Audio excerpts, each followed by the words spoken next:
જરા વિચારો કે એક સવારે એવી ખબર પડે કે દુનિયાના એક શક્તિશાળી દેશે બીજા દેશના રાષ્ટ્રપતિને એમના જ ઘરમાંથી પકડી લીધા છે. આપણા સ્ત્રોત મુજબ 2026માં કંઈક આવું જ બન્યું હતું. ત્યારે અમેરિકાએ વેનેઝુએલામાં એક અત્યંત ગુપ્ત લશ્કરી ઓપરેશન પાર પાડ્યું હતું. હજી તો નવા વર્ષની શરૂઆત જ થઈ હતી, માંડ 3 દિવસ થયા હતા અને આંતરરાષ્ટ્રીય રાજકારણમાં જાણે કે ભૂકંપ આવી ગયો.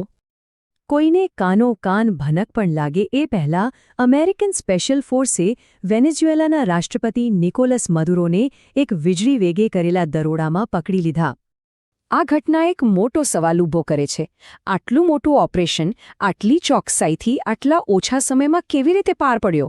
ચાલો આ આખી ઘટનાના તાણાવાણાને આપણે ઊંડાણથી સમજીએ. જો કે આ ઓપરેશન કેવી રીતે થયું એ સમજતા પહેલાં એ જાણવું ખૂબ જરૂરી છે કે આ શા માટે થયું, અને આખી વાતના મૂળમાં છે એક એવું સંસાધન જેની કિંમત અબજોમાં છે. વાત થઈ રહી છે તેલની. આપણા સ્ત્રોત મુજબ વેનેઝુએલા પાસે દુનિયાનો સૌથી મોટો લગભગ 300 અબજ બેરલનો તેલ ભંડાર છે, અને આ જ કદાચ આ સમગ્ર સંઘર્ષનું મૂળ કારણ હતું. જો એ સમયે આ તેલની કિંમત આંકવામાં આવે તો એ થતી હતી લગભગ $18 ટ્રિલિયન. આ આંકડો એ બતાવવા માટે પૂરતો છે કે દાવ પર શું લાગેલું હતું. વિચાર તો કરો, આટલી રકમથી તો અમેરિકાનું અડધું દેવું ચૂકવી શકાય. પણ આ તણાવ કંઈ રાતોરાત ઊભો નહોતો થયો. દાયકાઓથી અમેરિકન મૂડીવાદ અને વેનેઝુએલાના સમાજવાદ વચ્ચે એક વૈચારિક લડાઈ ચાલી રહી હતી, જે ધીમે ધીમે રાજકીય ખેંચતાણમાંથી સીધા આર્થિક યુદ્ધમાં ફેરવાઈ ગઈ. ચલો હવે સીધા 2025ના છેલ્લા મહિનાઓમાં જઈએ, જ્યાં પરિસ્થિતિ ફક્ત પ્રતિબંધોથી ઘણી આગળ વધીને લશ્કરી કાર્યવાહીના આરે પહોંચી ગઈ હતી. દુનિયાની સામે કાર્યવાહીને યોગ્ય ઠરાવવા માટે કારણ બદલવામાં આવ્યું. હવે મુદ્દો તેલનો નહોતો, પણ નાર્કો ટેરરિઝમનો આરોપ લગાવવામાં આવ્યો અને વેનેઝુએલાને અમેરિકા માટે એક સીધો ખતરો ગણાવવામાં આવ્યો. આ કોઈ અચાનક લેવાયેલું પગલું નહોતું. સ્ત્રોત મુજબ છેલ્લા 4 મહિનાથી એક સુનિયોજિત યોજના હેઠળ માદુરો શાસનને ઘેરવામાં આવી રહ્યું હતું. ડ્રોન હુમલાથી શરૂ કરીને આર્થિક નાકાબંધી સુધી બધું જ પ્લાન મુજબ થઈ રહ્યું હતું. અને પછી એ ઘડી આવી. મંચ પૂરી રીતે તૈયાર હતો અને ઓપરેશન શરૂ થયું. હવે જે ખરેખર રસપ્રદ છે તે એ છે કે કેવી રીતે ટેકનોલોજી અને જાસૂસીએ મળીને આ મિશનને શક્ય બનાવ્યું. આ દરોડાની સફળતા તેની તૈયારીમાં જ છુપાયેલી હતી. માદુરો ક્યારે, ક્યાં જાય છે, એમનું ઘર કેવું છે, એ બધી જ માહિતી CIA પાસે હતી. એટલું જ નહીં, પણ પ્રેક્ટિસ માટે અમેરિકામાં એમના ઘરની એકદમ આબેહૂબ નકલ પણ બનાવવામાં આવી હતી.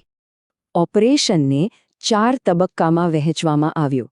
પહેલા એક સાયબર હુમલાથી આખા શહેરની લાઇટો બંધ કરી દેવાઈ. પછી 150 સ્ટેલ્થ વિમાનોએ હવાઈ કિલ્લેબંધી કરી. ત્યારબાદ ડેલ્ટા ફોર્સના કમાન્ડોએ જમીન પર હુમલો કર્યો અને અંતે માદુરો અને તેમની પત્નીને હેલિકોપ્ટર દ્વારા સુરક્ષિત રીતે બહાર કાઢવામાં આવ્યા. અને સૌથી ચોંકાવનારી વાત એ હતી કે આ આખા ઓપરેશનમાં એક પણ અમેરિકન સૈનિકને નાની સરખી ઈજા પણ ન થઈ. ઓપરેશન એટલું સચોટ અને એટલું કાર્યક્ષમ હતું. પણ સવાલ એ છે કે શું કોઈ લશ્કરી ઓપરેશન આટલું પરફેક્ટ હોઈ શકે? આ જ સંપૂર્ણતા એક મોટા રહસ્યને જન્મ આપે છે, જેનો જવાબ કદાચ ક્યારે નહીં મળે. સત્તાવાર રીતે તો અમેરિકાએ કહ્યું કે આ કોઈ આક્રમણ નહોતું. એ તો એક ગુનેગાર નેતા વિરુદ્ધ કાયદાકીય કાર્યવાહી હતી, જે કથિત રીતે ડ્રગ્સ અને અસ્થિરતા ફેલાવી રહ્યા હતા. અને અહીં જ સૌથી મોટો સવાલ ઊભો થાય છે. જે મિલિટરી કમ્પાઉન્ડમાં માદુરો રહેતા હતા એની આસપાસ વેનેઝુએલાની આખી સેના હતી. તો પછી કોઈએ સામનો કેમ ન કર્યો? એક ગોળી પણ કેમ ન ચાલી? આના પર મુખ્યત્વે 2 થિયોરીઓ છે. પહેલી કે આ એક ગુપ્ત સોદો હતો, જેમાં માદુરોએ પોતે જ દેશને બચાવવા માટે પોતાની ધરપકડ કરાવી. અને બીજી કે માદુરોના જ સૌથી નજીકના લોકોએ, એમના ઉપરાષ્ટ્રપતિ અને સંરક્ષણ મંત્રીએ એમની સાથે દગો કર્યો અને સેનાને હુમલો ન કરવાનો આદેશ આપ્યો. તો અંતે સવાલ એ જ રહે છે કે દુનિયાએ જે જોયું એ અમેરિકન સેનાની એક શાનદાર જીત હતી કે પછી પડદા પાછળ રચાયેલું એક ખૂબ મોટું રાજકીય નાટક? આનો જવાબ કદાચ ઇતિહાસના પાનામાં જ ક્યાંક દફન છે.